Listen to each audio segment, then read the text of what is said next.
A boating crash claims the lives of 2 Joplin area businessmen. CPR lessons show kids and adults how to save a life.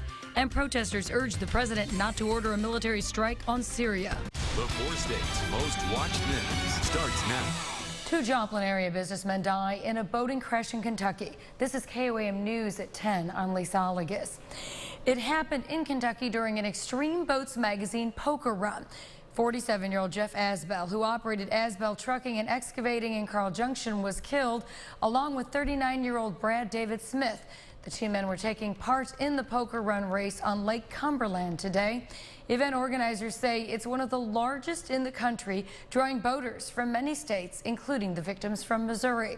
The run is part of a fun weekend for speedboat enthusiasts. Around 11 this morning, the boat the men were in, a 38-foot catamaran, flipped, ejecting the men and killing them. The crash left the boat missing pieces. The investigation is being headed up by Kentucky Fish and Wildlife officers who say boater error is likely what led to the crash. Boats do travel at pretty high speeds, a lot of high performance vessels, fast boats. How fast was this one going by preliminary? In excess of 100 miles an hour. Asbell died of blunt trauma to the head, while Smith's injuries were to the abdomen and lower extremities. Event organizers add that the lake was clear and spectators were keeping a safe distance from the speedboats while they were traveling through the area. A young boy is missing and believed to be in the waters of the Grand Lakes of the Cherokees near Langley, Oklahoma. Boats equipped with sonar are being used to look for the missing 3-year-old boy. The Grand River Dam Authority says the boy disappeared from his grandparents' Riverside home Friday. They found his t-shirt and shoes on the riverbank. When a child is missing and possibly kidnapped, a child ID kit can make a big difference in his or her recovery. Today, volunteers of the Masonic Children's Foundation provided free child identification kits at Carl Junction's Performing Arts Center. Vital information was taken, such as photographs, fingerprints, and dental impressions. After the information is collected, it's given to the parent in a yellow envelope. Organizers say the information is most helpful in an emergency case like a kidnapping. A child went through the program in St. Louis and 2 days later was missing, and they found her. It was a little girl, 14-year-old girl. And there's one of the problems that we have. 14-year-old girls somehow think that they're bulletproof, that nothing will never happen to them, and they are a target age. Organizers say a child's information should be updated every 2 years. The group's databases are erased after the event. A park accessible to kids of all ability levels gets funding help from runners. Supporters of Everybody Plays in Pittsburgh participate in a 5K run. Volunteers set up throughout the course to douse runners with powdered colors before they cross the finish line. Pittsburgh Parks and Rec hosted the event. The proceeds go towards Phase 2 of Everybody Plays, a handicap accessible playground at Schlanger Park. It's a good opportunity to contribute to something that's very good for the children and people that are not as able as I am to get around. More than 50 people participated. Medals were given to the top finishers. Fall is usually good weather for running, but we're having some summertime heat. Right, Nick? That's pretty much dead on the nail there, Lisa, for lack of a better word. It was just downright hot for any running of the sort, especially when we had highs top out around 94 degrees today in Joplin after we started out at 70 this morning.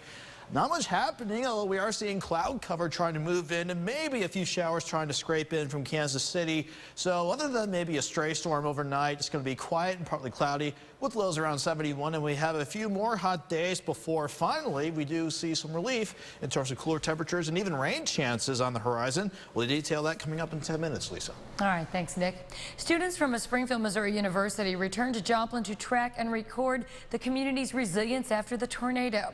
Drury University students want to commemorate the heroism, courage, and resilience of those affected by the 2011 twister. Stories they heard today will be transcribed on large storyboards and displayed at Cunningham Park. Students say they're inspired by the stories, while survivors sharing their memories say it helps them cope. It's a thought that never leaves my mind. It's with me every single day. You know, I'm a survivor. But it's never going to go away. It's really, really powerful. It's something I can't exactly relate to. I've never been through something like that. And so it's really amazing to see it and at least get to be a small part of it. More than 25 students are taking part in what is now curriculum at Drury. Most say they've gotten more out of the course than they expected. Two Wyandotte, Oklahoma women are dead after a crash in Creek County, Oklahoma. The Highway Patrol says 64-year-old Monty Matherly and 59-year-old Julie Matherly were killed when their car was struck by a Jeep Grand Cherokee on Highway 33. The driver of the Jeep was also killed in the crash.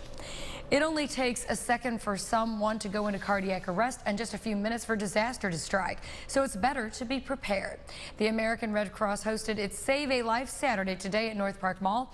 As KOAM's Kelly Reed found out, those few seconds or minutes can make a big difference. Former paramedic Thomas Zeller teaches a group of kids CPR.